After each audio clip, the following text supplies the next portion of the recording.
everyone. So today we are going to discuss about the second problem of the Erodo. I'll read out for you. Same you can do at your hand. And first we will understand the diagram and then we'll solve the problem.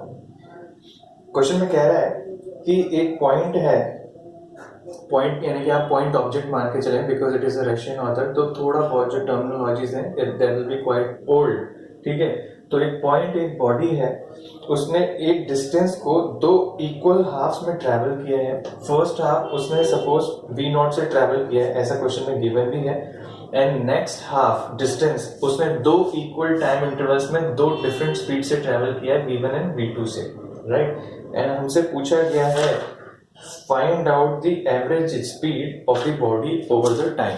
Right, तो हमने assume कर लिया है कि a से c तक जो distance है वो s है.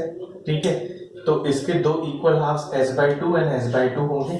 राइट, अब इन दो इक्वल हाफ्स को फर्स्ट में तो उसने v नॉट स्पीड से ट्रैवल किया है, वो क्वेश्चन में हमको अवेलेबल है बट टाइम नहीं गिवन है, तो t नॉट असम्पशन हमारी खुद की तरफ से. राइट, अब नेक्स्ट इंटरवल के इक्वल पार्ट्स. ठीक है, नेक्स्ट टाइम इंटरवल हमने t सपोज कर लिया है b से c तक का.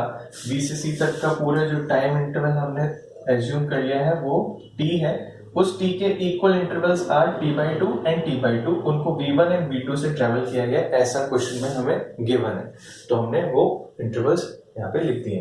राइट, अब कुल मिला के मुझे टोटल डिस्टेंस तो अवेलेबल है एवरेज स्पीड के फॉर्मूला के लिए जो कि s है, पर टोटल टाइम अवेलेबल नहीं है, तो मुझे t नॉट और t की वैल्यू s और v के टर्म्स में निकालनी होगी. तो मैं इक्वेशन लगाता हूँ. सबसे पहले डिस्टेंस a भी निकालने के लिए यहाँ से यहाँ तक मुझे लिखना होगा s/2 is equal to v naught into t naught, s equal to ut plus half at square.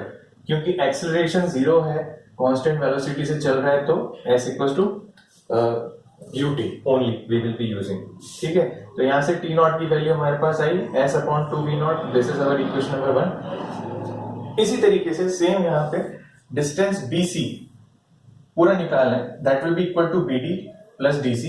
तो bd एंड dc दोनों ही निकालने पड़ेंगे, इन दोनों की वैल्यू s/2 के बराबर है, तो bd is v1 into t/2, dc is v2 into t/2. दोनों को ऐड करते हैं तो v1 plus v2 into t/2 bracket के अंदर equal to s/2 as given in the question.